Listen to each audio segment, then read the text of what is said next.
The next one is joints. The most important the area which compulsory they are asking the questions from these joints particular topic in NEET examination. So what is a joint? A joint which occurs in between bones and cartilage. Generally the long bones are attaches. Generally the bones where the long bones are attaches in between cartilage is present. So each one bone attaches with another bone or attaches with the cartilage is they won't attach directly, in between joints are present. So the joints generally which acts as in humans in between the bones which acts as fulcrum. Fulcrum which is helping for the movement, as like a door which is moving with the help of joint, as a fulcrum which is helping for rotatory movement. So the joints which are also present in between long bones. So the joints which are present in between bones and cartilage, these joints are act as fulcrum. How many types of joints are present? The joints basically which we can understand based on their movement, we can classify into three types. Among those, number one is immovable or fibrous joints. Immovable or fibrous joints. These are also called as synarthroses. Synarthroses.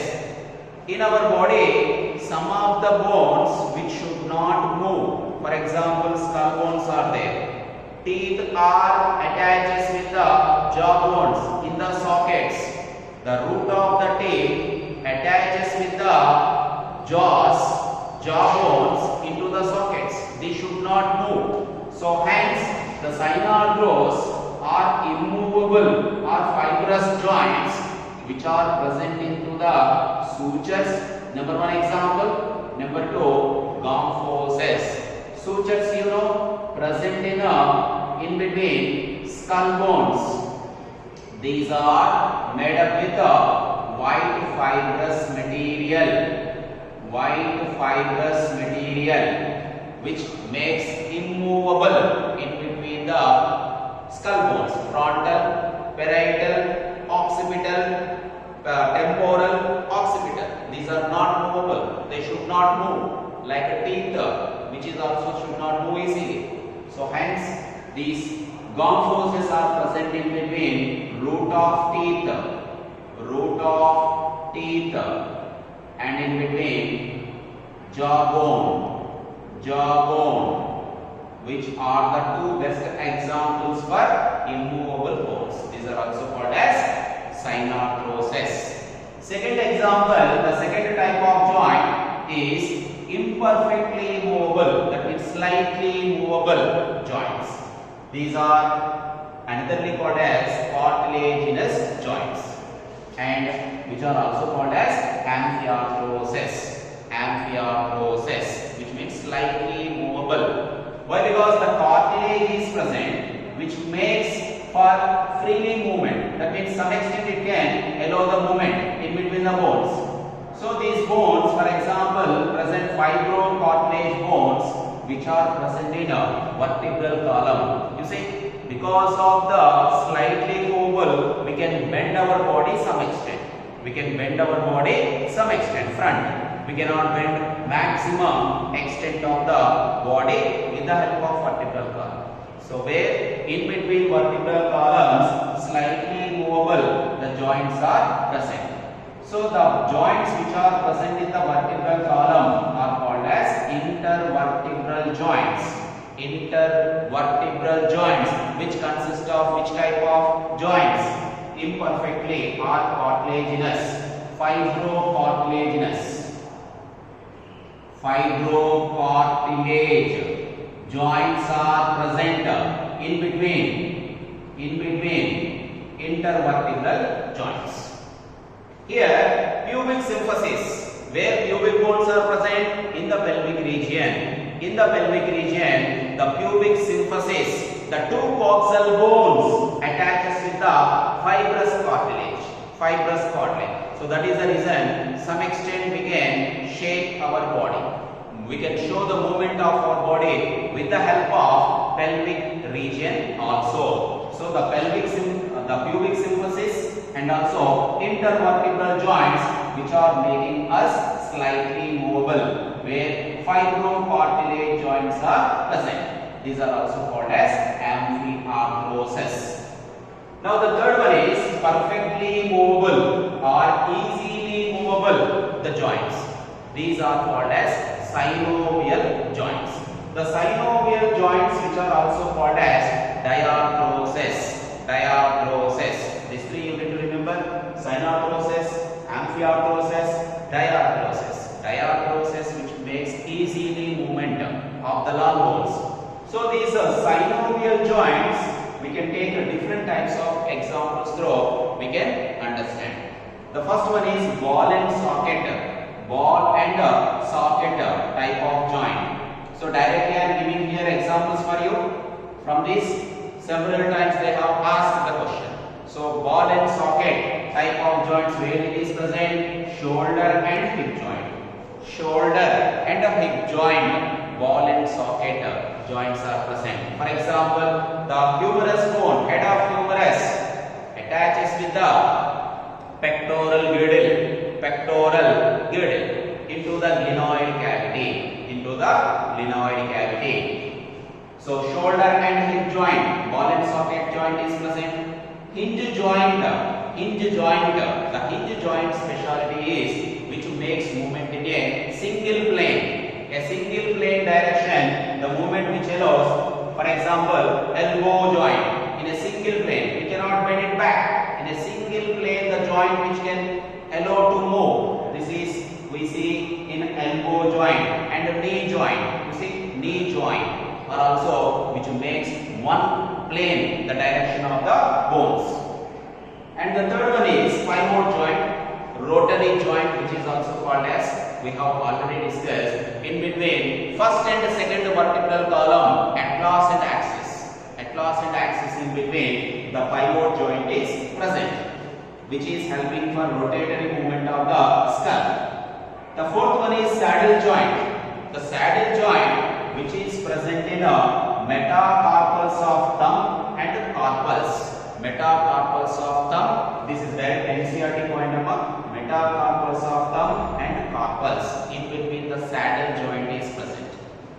And the fifth one is gliding joint. Gliding, which slightly slide one another the bone, which is called as gliding joint. The gliding joint present in between radius and ulna and carpals. And also sternum, breastbone, where attaches with the clavicle. Collarbone attaches with the sternum. Collarbone attaches with the sternum, where in between the gliding joint is also present. The last one is ellipsoid or condyloid joint, in between metacarpals and phalanges. Phalanges means digits, and metacarpals, the ellipsoid or condyloid joint is present. This is also which makes movement of in one direction, one plane direction, which can help. So this is up to the types of synovial joints we have discussed.